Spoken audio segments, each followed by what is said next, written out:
नाजरीन, उर्दूग्राफी में खुश आमदीद। कैसे हैं आप?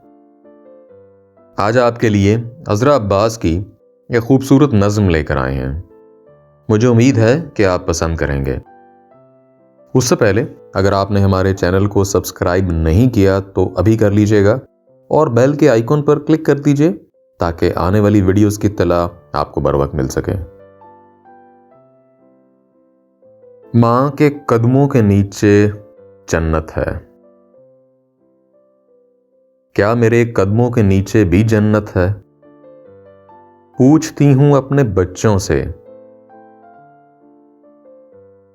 मेरे सवाल पर वो मुझे हैरत से देखते हैं। माँ, ये जन्नत क्या होती है? अरे, ये मैंने तुमको नहीं बताया। चलो सुनो। कहते हैं जो माँ अपने बच्चों को अपने दिल के करीब रखती है उसे जन्नत मिलती है। माँ, हम क्या जाने तुम्हारे दिल में क्या है। हम क्या जाने जन्नत क्या है। हम तो ये जानते हैं तुम हमारे दिल के करीब हमेशा घूमती हो,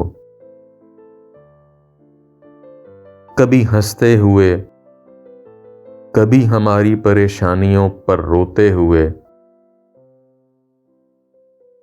तुमने हमेशा हमारे लिए हमारी खुशियों की जन्नत बनाई है। माँ, बताओ ये जन्नत क्या है? जी, तो कैसी लगी आपको अज़रा अब्बास की ये नज़्म? मुझे उम्मीद है कि पसंद आई होगी। अगर पसंद आई तो इस वीडियो को लाइक और शेयर ज़रूर कीजिएगा, इससे हौसला अफजाई होगी। बहुत शुक्रिया।